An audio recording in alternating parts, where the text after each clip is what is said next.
Alright, nous voici en direct du festival Ceci n'est pas un jeune, le festival d'expression, de création,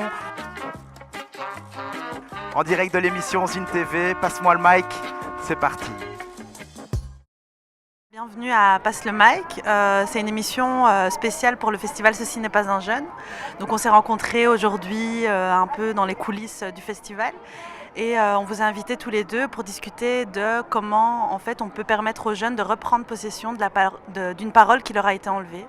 Donc on t'a invité toi Safia et toi THB pour discuter de ça. Vous êtes au festival aujourd'hui pour présenter quoi particulièrement ? Moi je suis au festival aujourd'hui pour représenter la maison de jeunes de Sclessa et aussi un texte qu'on a écrit Inès et moi sur différents mais égaux, c'est ça le titre. Et je suis venue faire un slam aussi. Et donc moi j'ai fait avec Solidarité un petit court métrage. Et donc on est venu, c'est pour ça qu'on participe à ce festival. Le petit court métrage va être projeté demain. Et justement le court métrage a été basé sur un de mes textes.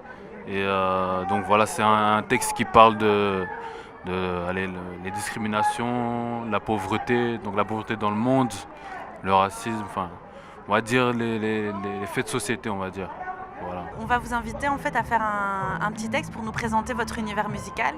Je ne sais pas qui a envie de commencer pour poser.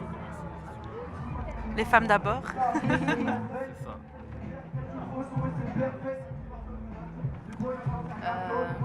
Ici j'ai écrit un petit slam, c'est le slam que j'ai slamé au début du festival.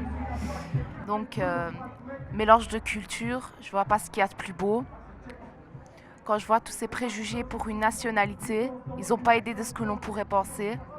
Je suis énervée. Pourquoi je suis énervée ? Je suis énervée contre ce système qui nous aspire la haine. Certains médias forment une sorte de clan qui ne nous empêchera pas d'être différents. Dans les cités, c'est les frères qui se font embarquer. Et en politique, de l'argent est détourné. Il faut de tout pour faire un monde qui soit politisé ou qui représente nos vies de quartier. Moi je vais aussi faire un petit extrait de justement le texte qu'on a traité.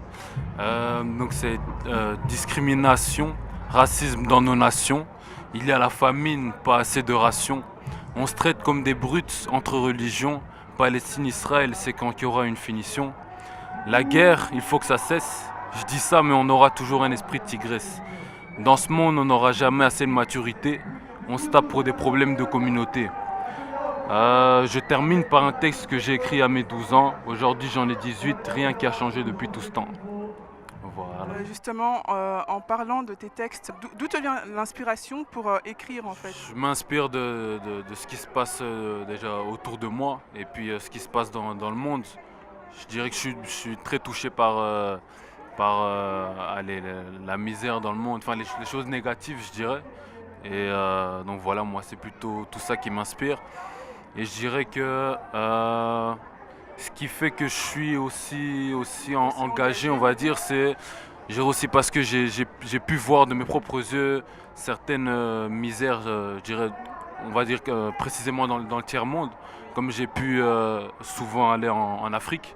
Et donc moi je suis très touché par ça et j'espère que je pourrai agir comme je le peux. En tout cas, moi je suis très touché par l'Afrique par exemple.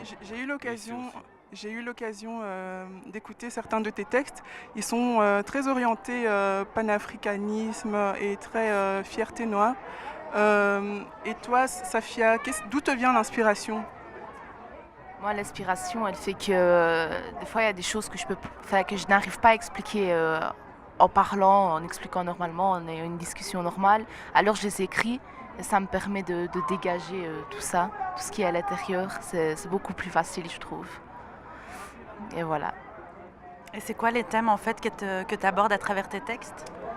C'est beaucoup le racisme, ce que les médias, certains médias disent de nous, même cachent. Et aussi, c'est beaucoup, il y a aussi l'amour, il y a la paix. Voilà.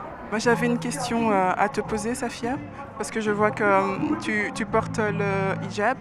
Est-ce que tu as déjà été confrontée à des discriminations ou bien à des actes racistes par rapport à ta confession tu es de confession musulmane, j'imagine, oui. Est-ce que tu as déjà été confrontée à de tels actes? Ouais, on m'a déjà dit plusieurs fois, une fille qui porte le voile, une fille qui porte le gilbab, donc ces tenues-là n'a pas le droit d'être sur scène, elles doivent être enfermées, elles n'ont même pas le droit ici dans la société à faire ce qu'elles veulent. Et voilà, on m'a déjà dit beaucoup de choses par rapport à ça, mais j'écoute pas. Tu n'écoutes pas, oui. J'écoute pas, parce que je sais bien que c'est pas des futilités comme ça qui vont me faire arrêter de faire ce que j'aime. Salut Lorenzo, alors aujourd'hui on est dans le festival Ceci n'est pas un jeune, un festival qui a pour but de sensibiliser les jeunes, de montrer que les jeunes savent faire beaucoup de choses et casser un peu les clichés, tout ça. Donc raconte un peu. Ben, je suis en fait donc créateur et scénarisateur d'un jeu vidéo qu'on a créé qui s'appelle donc Exil. C'est en fait un jeu vidéo où on incarne la peau d'un réfugié. Et son but en fait c'est de pouvoir s'intégrer, donc s'immigrer en fait dans un autre pays. Et le but social dans tout ça, est-ce qu'il était complètement voulu? Je veux dire, le fait que ce soit un immigré et tout ça, est-ce que c'était juste une preuve d'originalité ou quelque chose que tu as fait exclusivement pour le festival justement? Ben, on a fait ça quelque part, oui, pour le festival et pour l'originalité. On a voulu faire quelque chose qui sort un peu quand même de l'ordinaire. Parce que voilà, un jeu comme ça, c'est pas tous les jours qu'on en voit un. Et surtout, en fait, pour le festival, c'était surtout, vu que le thème de ce festival en ce moment, c'est quand même plutôt les clichés, la culture, la communication, etc. On a vraiment voulu faire un jeu en fait qui se rapproche le plus près possible de ça. Et en fait, ce jeu, par exemple, sert à démonter en fait les clichés, si on peut dire ça comme ça. Si on pense par exemple à un Italien, on pense direct à pizza. Sauf que dans ce jeu, on va voir qu'on pourra en fait choisir le personnage qu'on veut et on pourra lui mettre son plat préféré par exemple. Donc si on voit par exemple un personnage qui ressemble plutôt à un Italien, vu que les Italiens à la base sont toujours plutôt chics, on va dire ça comme ça, on pourra lui mettre une tenue décontractée par exemple, ou sportive. Et on pourra dire qu'il adore le rap et qu'il adore par exemple les nouilles, un truc qui a vraiment rien à voir. Donc c'est vraiment quelque chose qui sort un peu de l'ordinaire. C'est vraiment pour casser en fait tous les clichés qu'on peut avoir de n'importe quelle origine, n'importe quelle ethnie. Exactement, parce que en ce moment je trouve qu'on vit dans un monde un peu compliqué, un monde plutôt de brut, où presque toutes les communautés sont mal vues avec un seul point. Toutes les communautés sont toujours accusées de quelque chose. Et on s'est posé cette question toute simple, qu'est-ce qui se passerait si nous on devrait quitter la Belgique et aller se réfugier dans un pays, la Syrie par exemple? En fait, en créant ce jeu vidéo, tu as vraiment voulu faire passer un message, on va dire, plutôt de paix aux immigrés et envers ceux qui reçoivent les immigrés. Tout est fait pour comment dire, rapprocher les autres en fait. Le but de ce festival, quand on regarde, montrer que les jeunes ne font pas que glander dans leur chambre et peut-être qu'ils jouent aux jeux vidéo et je sais pas. On peut dire qu'il y a des jeunes qui le font certes, mais il faut pas oublier qu'il y a d'autres jeunes qui veulent prendre leur vie en main, si je peux dire ça comme ça, qui font tout ce qu'ils peuvent pour réussir leur carrière justement, pour trouver déjà un job, pour réussir leurs études, etc., etc. Et quand ils s'enferment par exemple dans leur chambre pour jouer longtemps, il peut y en avoir un qui reste longtemps par exemple sur ses jeux vidéo, ou il peut y en avoir un qui reste longtemps sur son PC parce qu'il est en train de créer quelque chose. Nous sommes ici pour organiser des débats autour de thématiques de société qui sont en lien avec les thématiques du festival. Et le premier débat qu'on a organisé tout à l'heure, c'était autour des signes convictionnels à l'école. Moi personnellement, il y a quelque chose qui me dérange avec le débat, c'est que ça occasionne beaucoup d'opposition. Donc je parle du débat en général, mais je parle aussi de l'animation que j'ai suivie. On ne trouvait pas les points d'accord, mais on trouvait plutôt les points d'opposition. Alors tout d'abord, pour répondre sur la forme du débat, nous on a choisi de ne pas faire une forme classique qui est pour ou contre telle question. Et donc le débat qu'on a choisi de mener est sous une forme d'animation qui s'appelle le cube. Et donc le cube a 6 facettes et chaque facette du cube représente un profil de personnage. Et l'idée c'est de rentrer dans un jeu de rôle ou sur une thématique donnée de débat les différents participants doivent s'approprier le profil du personnage et argumenter dans un débat selon le profil de leur personnage, peu importe que ce ne soit pas leurs convictions ou leurs arguments, etc.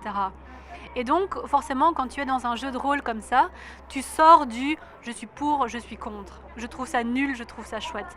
Tu dis, bah voilà, par exemple, là, c'était donc sur les signes convictionnels à l'école.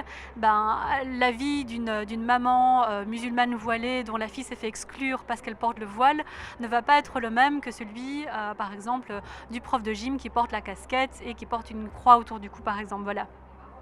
Donc ça oblige à sortir de soi-même, à développer des arguments, à développer une certaine empathie aussi pour le personnage qu'on interprète. Et à la fin seulement, les 10 dernières minutes, chacun donne son vrai avis et explique qu'est-ce que ça lui fait. Donc pour nous déjà, cette forme de débat était vraiment importante pour sortir aussi d'une opposition pure et dure, comme toi tu en as parlé. Quand on met ça en relation avec le théâtre, on se rend compte que en fait, le théâtre est totalement représentatif, puisqu'on se met à la place d'un rôle et on doit simplement incarner un personnage. Tandis que dans le jeu de rôle, on doit créer. Il y a une manière plus participative en fait, de concevoir le personnage qu'on joue finalement.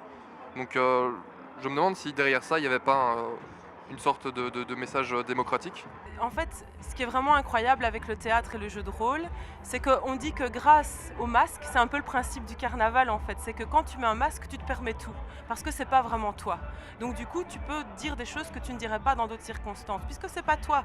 Mais ce qui est vraiment intéressant et subtil là-dedans, c'est que oui, tu vas développer des arguments qui ne sont pas les tiens à la base, mais peut-être que tu vas oser dire aussi certaines choses que tu n'aurais pas dites dans d'autres circonstances, parce que tu as ce masque du personnage. Et ça, c'est vraiment intéressant. Tu vas aussi pouvoir sortir un peu, être plus exhibé par rapport à tes pensées, grâce à ce jeu de rôle-là. Ça, c'est une richesse incroyable parce que tu as vraiment les deux aspects qui se complémentarisent et qui te permettent d'avoir une vision beaucoup plus riche du point de vue de chaque personne qui y participe.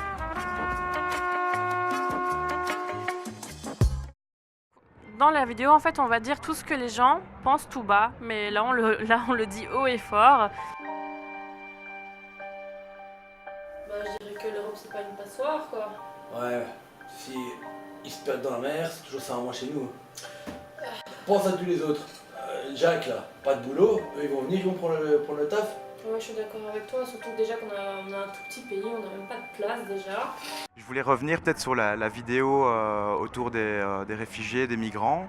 Est-ce que c'est des préjugés que tu as peut-être toi-même rencontrés dans ton parcours, Evin? Parce que à 13 ans, toi tu es né en Belgique, tu as grandi d'abord ici, et puis à 13 ans, vous êtes parti habiter en Turquie. Et puis finalement, 8 ans plus tard, tu es revenu ici pour étudier. Alors oui. Donc quand moi je suis arrivée en Turquie, c'était retour dans ton pays. Tu es européenne, tu es riche, tu n'as rien à faire ici. Je vais pas dire qu'on m'a insulté de blanche, mais c'était plus ou moins ça, alors que bon, j'ai les mêmes origines qu'eux, mais voilà, donc oui, ça m'a aussi touchée parce que clairement, les préjugés qu'on sentait dans la vidéo, bah, ça me concernait aussi un peu. C'était tu ne t'habilles pas comme nous, tu es différente, tu viens d'un autre pays, pourquoi tu es venue ici, qu'est-ce que tu fais là, enfin, est-ce que ton but c'est de ramener des autres personnes avec des gens comme toi qui sont bizarres, enfin pour eux j'étais bizarre, mais voilà. Donc voilà, oui, ça faisait mal quand même, ouais. Mais je suis passée maintenant au-dessus de tout ça. Et bah du coup, par rapport à ces préjugés, voilà, c'est une question qui vous a un peu interpellé au départ de votre projet vidéo. Quelle est un peu pour vous une manière de pouvoir justement dépasser ces préjugés? Est-ce que finalement ces préjugés c'est quelque chose d'inévitable qu'on a tous? Est-ce qu'on peut les dépasser? Je ne sais pas s'il y a quelqu'un. Je trouve que, oui, on peut les dépasser clairement. Je trouve que c'est vraiment dans la société en fait, c'est que à la base c'est dans l'éducation qu'on donne à chaque individu. Donc c'est l'éducation qui se fait à l'école et aussi bien à la maison. Et donc, pour moi, voilà, on peut arriver à avoir aucun préjugé. pour ma part, j'ai aussi grandi avec des rappeurs, avec des rappeuses, et je pense que l'éducation se fait aussi à travers les arts, donc les artistes, la musique et compagnie. Donc oui, c'est vraiment l'éducation à tous les niveaux, chez soi, à l'école, dans la rue, avec ses amis, et donc ouais, je pense que c'est ça, c'est l'éducation, je suis d'accord. Et puis ce qui est bien en Belgique, c'est que voilà, enfin j'ai toujours dit, c'est un pays où il y a toutes les cultures, toutes les origines, donc on est quand même confronté à rencontrer des gens qui sont différents de nous. Enfin, quand je dis différents, je parle pas forcément des habits ou quoi, mais je parle d'une culture, d'une religion, tout ça, et donc on est directement intégré dans tout ça en fait. Et c'est pour ça que la jeunesse d'aujourd'hui, je trouve qu'elle est beaucoup plus forte qu'avant. Enfin, c'est un pays où voilà, on est confronté à tous se voir tous les jours. Enfin, c'est bien, moi je trouve franchement, toutes les cultures qui se réunissent, il n'y a pas mieux, je trouve. Donc voilà. Assia et Kautar, est-ce que vous avez un peu des exemples de préjugés qui circulent à travers les médias par rapport à la place des femmes justement dans la société? Oui, moi il y a quelque chose qui m'a choquée, c'est au Parlement français, dès qu'une parlementaire est super bien sapée, super jolie, avec une petite robe à fleurs, tout le monde la siffle. Ça m'a assez choquée parce qu'une femme ne sifflerait jamais un homme, par exemple. C'est pas habituel de voir une femme qui siffle un homme. Au-delà de ça, je pense qu'il y a aussi la place de la femme dans le monde politique et médiatique, au niveau du travail seulement, où là je trouve qu'une femme, si elle veut se faire sa place, elle doit se battre 2 fois plus qu'un homme. Et c'est un constat qui dure quand même depuis très longtemps. Voilà. Merci. Sur cette belle parole, je vous remercie beaucoup pour votre contribution, pour votre partage et bonne continuation dans vos projets.